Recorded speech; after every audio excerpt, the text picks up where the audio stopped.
Hi, welcome back to your prescription for medication education. My name is Yenmi, and I'm here to bring you quality information regarding medications and health-related topics, and in the process, try to make myself a better pharmacist.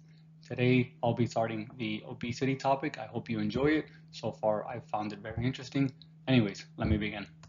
Today's objectives are to discuss the obesity prevalence, look at some of the contributing factors of obesity, talk about some of the stigma that's associated with the topic of obesity, and look at the pathophysiological features that often are associated with obesity.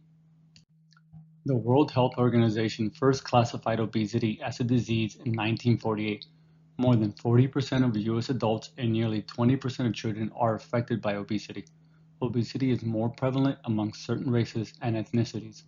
African Americans are the most affected by obesity, followed by Hispanics, American Indians, whites, and finally Asians. The prevalence of obesity decreases as education levels increase. According to the CDC in 2023, 36.5% of adults without a high school diploma or equivalent were obese versus 27.1% of college graduates. Obesity also varies by age. Young adults were half as likely to be obese versus middle-aged adults according to the CDC in 2023. Adults aged 18 to 24 had the lowest prevalence with a 19.5% rate versus adults aged 45 to 54, which had an obesity rate of 39.2%. The following image is from the CDC's 2023 adult obesity prevalence map. The South and the Midwest had the highest occurrence of obesity. The dark red shaded areas, Arkansas, Mississippi, and West Virginia, had the highest obesity rates with over 40%. Colorado was the only state to have a prevalence rate of less than 25%. The etiology of obesity is complex and multifactorial. Genetics plays a strong role in obesity and body fat distribution.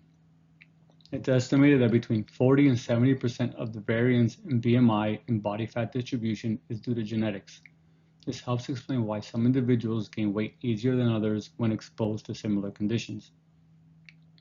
Environmental factors such as technological advances and easier access to food also contribute to the cause of obesity. Technological advances has allowed society to live a much more sedentary lifestyle. For example, a task such as mowing the lawn, which used to require a substantial amount of physical effort to push a manual lawnmower, can now be automated with the purchase of a robotic lawnmower. Food is abundant, easy to access, and often served in large portions. The cost of high-fat food options is often cheaper than healthier options as well. Friends and family can also increase the risk for obesity, and it's been reported that a person's risk for becoming obese increases when their social network includes individuals who are obese. Medications can also lead to weight gain. Classes such as antidepressants, antipsychotics, hormones, and anticonvulsants are associated with weight gain. Various medical conditions can contribute to the cost of obesity, such as psychiatric disorders, including depression and binge eating. Other conditions include polycystic ovary syndrome and Cushing syndrome. Obesity is associated with a large myriad of comorbidities that increase the risk for mortality. Examples include type 2 diabetes, certain cancers, hypertension, coronary heart disease, and osteoarthritis, just to name a few. Several studies have reported severe COVID-19 outcomes in patients who are obese.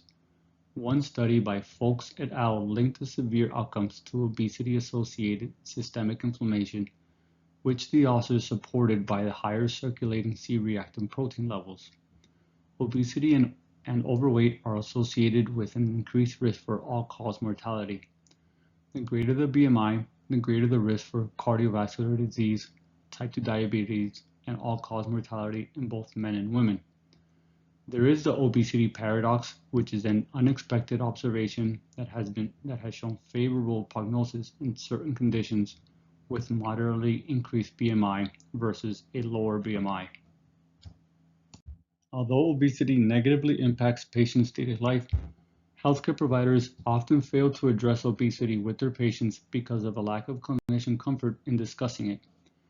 And patients often do not seek medical care due to internalized stigma because of the belief that obesity is a personal failing rather than a disease with pathophysiological factors.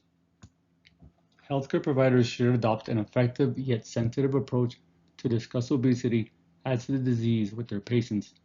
One such method is termed opening the door. An example of this would be to use the following phrase: I am concerned about your weight and your risk for other health conditions. Is this something that concerns you as well? And can we discuss and work on this together? Another method that can be utilized to encourage patients to bring up the topic of obesity is to empower them by giving them tools to initiate the conversation. This can be done by allowing patients to respond to prompts such as ask your doctor about your weight if you would like help in achieving and maintaining a healthy weight. Obesity mainly develops due to an imbalance of caloric intake and energy expenditure. Excess energy is stored as fat and glycogen in adipose tissues and organs. Adipose tissues has several distinct types. White adipose tissue serves as the major lipid storage site and functions as an endocrine organ secreting adipokines that influence appetite, inflammation, and lipid metabolism. It can be classified as visceral white adipose tissue and subcutaneous white adipose tissue. Brown adipose tissue only accounts for about 1 to 2% of fat and can produce heat upon cold exposure or beta-adrenergic stimulation.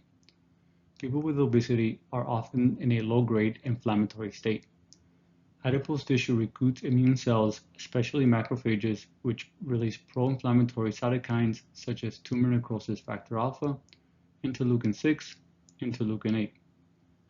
Adipose tissue also releases adipokines, which are cell signaling proteins such as leptin. Leptin is one of the most abundant pro-inflammatory adipokines. As adipose tissue expands, it creates an inflammatory microenvironment. These inflammatory cytokines also contribute to the development of certain health conditions such as metabolic syndrome and cancer.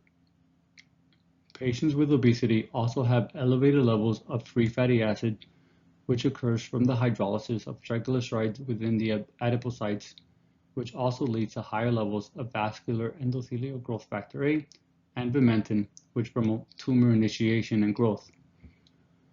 Overexpression of tumor necrosis factor alpha and leptin leads to inhibition of insulin receptor activation and increases insulin resistance in muscle, liver, islet alpha cells, and adipose tissue, which contribute to the development of type 2 diabetes.